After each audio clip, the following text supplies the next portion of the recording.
नमस्कार, मैं हूं गीता ठाकुर। आप देख रहे हैं नेशन स्पीक्स। बिहार की राजनीति में सीएम नीतीश कुमार और उनके साथ साथ राज्यसभा के उपसभापति हरिवंश पर बार बार उनके रिश्ते पर सवाल उठाया जाता है।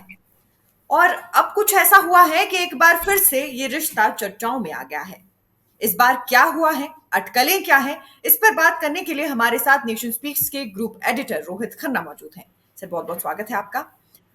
सर, जिस तरीके से इस वक्त बिहार में देखने को मिल रहा है कि एक बार फिर से राज्यसभा के उपसभापति और सीएम नीतीश कुमार चर्चाओं में हैं। सबसे पहले क्या कुछ मुद्दा है सर, उस पर मैं चाहूंगी आप हमारे दर्शकों को बताएं कि क्या कुछ देखने को मिल रहा है, क्या अटकलें हैं।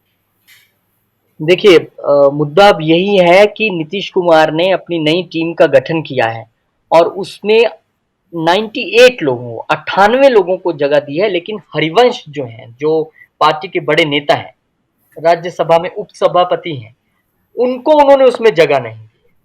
अब गीता, ये इतना आसान दिखता है कि अगर कोई राजनीति की एबीसी भी समझता है तो वो कहेगा ठीक है, वो तो पहले से ही बीजेपी के करीबी माने जाते हैं, या वो तो उपसभापति की पोस्ट से भी नहीं हटे जब गठबंधन टूट गया, तो उनको कार्यकारिणी में क्यों शामिल करना है।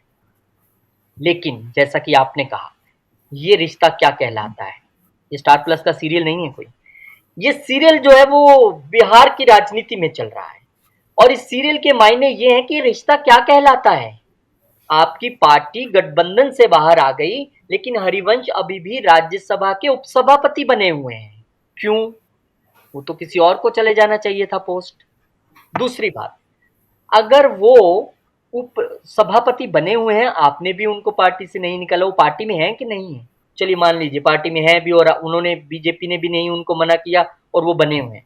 तीसरी बात, फिर सीएम नीतीश कुमार हर थोड़े दिन बाद उनसे मुलाकात भी कर लेते हैं। अगर इतनी दूरियां हैं, एक मुख्यमंत्री हैं आप मिल रहे हैं किसी नेता से, तो भाई कोई तो बात होगी ना। तो ये मैंने कहा कि देखने में एक लाइन जितनी सरल लगती है कि 98 लोगों की टीम बना देते हैं, लेकिन आप उसमें एक बड़े नेता को नहीं रखते हैं, लेकिन उनसे मिलते भी हैं, वो राज्यसभा के उपसभापति भी हैं, तो फिर आपने इतनी सिंपल लाइन को कॉम्प्लेक्स बना दिया। यानी कि ये टेढ़ी खिचड़ी है, ये आसान नहीं है। सर, इसके साथ साथ क्या कारण हो सकते हैं कि जिस नाम को शामिल किया जा सकता था उस नाम को शामिल नहीं किया गया है। कौन से ऐसे बदलाव हैं जिस वजह से नीतीश कुमार ने इस नाम को हटाना जरूरी समझा या शामिल ना करना जरूरी समझा। देखिए अब शुरू-शुरू में तो बहुत सारे जानकारों ने ये कहा कि हरिवंश जो हैं वो सभापति हैं राज्यसभा के, इसलिए नहीं हटाया क्योंकि नीतीश कुमार का पता नहीं कब यू टर्न ले लें, कब आ जाएँ, इसलिए उनको वहाँ पे रखा हुआ है। अब दूसरी बात है, उनको लिया क्यों नहीं गया? अगर उनको ले लेते तो आप और मैं बैठ के फिर यही सवाल पूछते कि अरे भाई, वो तो वहाँ से उपसभापति भी हैं और आप उनको कार्यकारिणी में भी ले रहे हैं, इसका मतलब आप उनसे नाराज़ नहीं हैं, इसका मतलब आपकी तो उनसे तो ये एक संदेश देने की कोशिश हो सकती है, देखिए हमारा उनसे कोई मतलब नहीं है, हमने उन्हें तो कार्यकारिणी में भी नहीं लिया। कई बार राजनीति में बहुत सारी चीज़ें हिडन चीज़ें होती हैं, जिन्हें आपको समझना पड़ता है। आप देखिए कोई भी इश्तिहार होता है ना, उसपे एक छोटा-सा स्टार लगा होता है, बिल्कुल बारीक से नीचे लाइन लगी होती है, टर्म्स एंड कंडीशंस अप्लाई। हम उसको पढ़ते ही नहीं, हम तो बस ऊपर एक बड़ा-सा रेट देख के पहुँच जाते हैं चीज़ खरीदने, वहाँ जाकर पता लगता है अरे भैया ये स्टार तो देखा ही नहीं हमने। तो ये वही स्टार है। क्योंकि जी। अगर इतनी बड़ी पोस्ट पे वो हैं, पार्टी उन्हें निकाल भी नहीं रही है, राष्ट्रीय कार्यकारिणी में भी शामिल नहीं कर रही है, और उसके अलावा आप उनसे मुलाकात भी कर रहे हैं, तो इसका क्या संदेश आप देना चाहते हैं। प्रशांत किशोर लगातार जो हैं इस चीज़ को लेकर मुखर रहते हैं, क्योंकि वो पार्टी में भी रहे हैं, बड़े पद पर रहे हैं, और वो इस चीज़ को लेकर अक्सर सवाल उठाते रहते हैं। तो यही मुझे तो एक कारण समझ आता है कि आप बस न्यूट्रल रहें, ये संदेश ना चला जाए कि हरिवंश राय से मिलते हैं या हरिवंश के नज़दीक हैं, इसीलिए ये मुझे तो लगता है। तो जिस तरीके से नीतीश कुमार, क्योंकि अगर देखा जाए तो विपक्षी गठबंधन में एक अहम रोल निभा रही हैं, सभी को एकत्रित कर रही हैं, रणनीति बना रही हैं। इस बीच हरिवंश को ना शामिल करना एक और महत्वपूर्ण कदम जो है देखा जा रहा है। इसे इस तरीके से भी देखा जा रहा है कि एक तरफ आप तैयारियां कर रही हैं, दूसरी तरफ आप उन्हें नहीं शामिल कर रही हैं। आपने अपने क्वेश्चन में ही आंसर दे दिया। नीतीश कुमार पूरे गठबंधन को इकट्ठा कर रहे हैं, और अगर इस समय वो हरिवंश को भी टीम में ले लेते तो पहले तो अपने ही साथियों को जवाब देना पड़ता कि भाई साहब ये क्या राजनीति, आप हमारे साथ भी हो और वो उधर उपसभापति, आप उन्हें कार्यकारिणी में भी रख रहे हो। कार्यकारिणी ने चुनाव के सभी डिसीजन लेने होते हैं, ऐसे तो सभी चीजें जो हैं पार्टी की इधर उधर लीक होती रहेंगी। तो ये कहीं ना कहीं नीतीश कुमार ने इंडिया गठबंधन को भी संदेश दिया है कि देखिए भैया, हमारा कोई मतलब नहीं, हमने तो उनको बाहर रखा। लेकिन नीतीश कुमार की राजनीति को कोई समझ नहीं सकता है। ये नीतीश कुमार एक दिन में ही आते हैं और कहते हैं, प्रेस कॉन्फ्रेंस करते हैं कि हमें नहीं रहना है आरजेडी के साथ, हम इस्तीफा देने जा रहे हैं, और अगले दिन बीजेपी के साथ सरकार बन जाती है। फिर थोड़ी देर बाद कुछ होता है, फिर आते हैं प्रेस कॉन्फ्रेंस करते हैं, हम नहीं रहेंगे, हम तो दोबारा आरजेडी के साथ जा रहे हैं। तो ये इतनी जल्दी जल्दी चीजों को बदलते हैं, इतनी जल्दी डिसीजन लेते हैं कि उनकी राजनीति को समझना किसी के बस की बात नहीं है। हालांकि हो सकता है वो इस चीज पे नजर गड़ाए हुए, क्योंकि अब वो राजनीति के उस पड़ाव पर हैं कि ये चुनाव उनके लिए महत्वपूर्ण है। गीता, वो मुख्यमंत्री बहुत बार रह चुके हैं, भले ही मुंह से ना कहें कि मुझे प्रधानमंत्री बनने की इच्छा है, वो तो हर, मैंने कहा ना, वो तो हर एक जो एक एमसी लेवल का चुनाव लड़ता है वो भी, और जो सबसे बड़ा चुनाव लड़ता है, सबकी इच्छा होती है।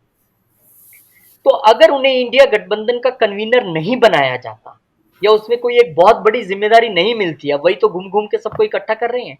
ये नाराज है तो उसको मनाते हैं, ये नाराज है तो उसको मनाते हैं, फिर आपस में सुलह कराते हैं, फिर बिठाते हैं। लेकिन कन्वीनर अभी तक उनको नहीं बनाया गया। आगे बनाया जाएगा कि नहीं, ये भी बहुत कहना मुश्किल है। जिस तरह से शिवसेना ने कह दिया, उद्धव ठाकरे ग्रुप ने, कि जो अपने पार्टी का प्रमुख हो, जो किसी बड़े ओहदे पर हो, उनको नहीं बनना चाहिए। अब उनके नाम कोई अभी ले भी नहीं रहा है।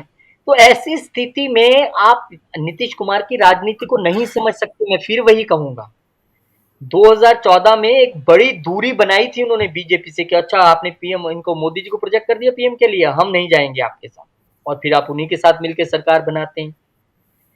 लेकिन अब बात यह है कि नीतीश कुमार की राजनीति को समझने के लिए आपको भी इंतजार करना पड़ेगा एक और बैठक जो मुंबई में होने वाली है, या जब तक कन्वीनर कोई इंडिया गठबंधन का नहीं आ जाता, उसके बाद उनका क्या रुख रहता है। वही सबको इकट्ठे करने वाले भी हैं, लेकिन वही सवाल भी ये पैदा होता है कि आप, या तो आप बंदे को पार्टी से निकाल दीजिए कि भाई ये हमारी पार्टी में हमारे साथ मैच नहीं खाते हैं, हम इनको पार्टी में नहीं रखते हैं। आप निकालते भी नहीं हैं, आप कार्यकारिणी में भी नहीं रखते हैं, आप मिलते भी हैं। तो साहब, जब आप इतना रंग बिरंगा काम होगा तो फिर कई कलर दिखेंगे ना उसमें, तो और वो दिख भी रहे हैं। तो ये मैं ये फिर वही कहूंगा कि नीतीश कुमार की राजनीति को समझना बहुत बहुत बहुत मुश्किल है, और ये बात आरजेडी भी जानती है, ये बात बाकी दल भी जानते हैं कि नीतीश कुमार की राजनीति को समझना इतना आसान नहीं है। तो निश्चित तौर पे इसमें कोई एक बहुत डीप वाली बात भी नहीं है, लेकिन वो जितनी लाइन सिंपल दिख रही है, वो उतनी आसान भी नहीं है समझ। लेकिन फिलहाल सर ये कहा जा सकता है कि नीतीश कुमार जिस तरीके से सभी को इकट्ठा करने की कोशिश कर रहे हैं, रूठू को मना रहे हैं, और उसके साथ साथ काफी सोच समझ कर और फूक फूक कर कदम रख रहे हैं कि अगर मुझे उतने ऊपर पहुंचना है जितने ऊपर की मेरी तैयारी है, उसके लिए सब कुछ देखना होगा, कहाँ किसे शामिल करना है, किसे मनाना है, और किसे नाराज भी कर दिया तो फर्क नहीं पड़ेगा। बिल्कुल, हर छोटी-छोटी चीज़ पे, बारीक चीज़ पे वो काम कर रहे हैं, और जैसे कि मैंने कहा, सबको इकट्ठा भी कर रहे हैं वो। और अब इंडिया गठबंधन में इतने बड़े-बड़े नाम हैं, शरद पवार से लेके ममता बनर्जी से लेके कांग्रेस के बड़े नेता हैं, और अरविंद केजरीवाल, बहुत बड़े-बड़े नेता हैं। उन सब के बीच आपको एक विश्वास हासिल करना है सबका कन्वीनर बनने के लिए, इंडिया को लीड करने के लिए, इंडिया गठबंधन को लीड करने के लिए। और वो नीतीश कुमार वो जानते हैं, वो अब मुंह से कुछ ना बोलें, लेकिन मैंने फिर वही कहा कि राजनीति है, ये ऐसे नहीं चलती है। तो वो अब आने वाले दिनों में इस कवायद को और तेज करेंगे कि कैसे वो इंडिया गठबंधन में सबसे सक्रिय नजर आएंगे। और जो बैठक होगी मुंबई में, उसके बाद तो बहुत कुछ समझ आ जाएगा कि बैठक के बाद प्रेस कॉन्फ्रेंस होती है, उसमें कौन सी चीजें निकल के सामने आई हैं। पहले ही बहुत बार हो चुका है, एक प्रेस कॉन्फ्रेंस में एक गायब है, दूसरी बार वाली प्रेस कॉन्फ्रेंस में दूसरा गायब है। अब देखते हैं कौन गायब होता है, कौन रहता है वहां पर। जी। और सर पूरे मुद्दे को कंक्लूड करना चाहेंगे तो क्या कहेंगे? पूरे मुद्दे को अगर मैं कंक्लूड करूं तो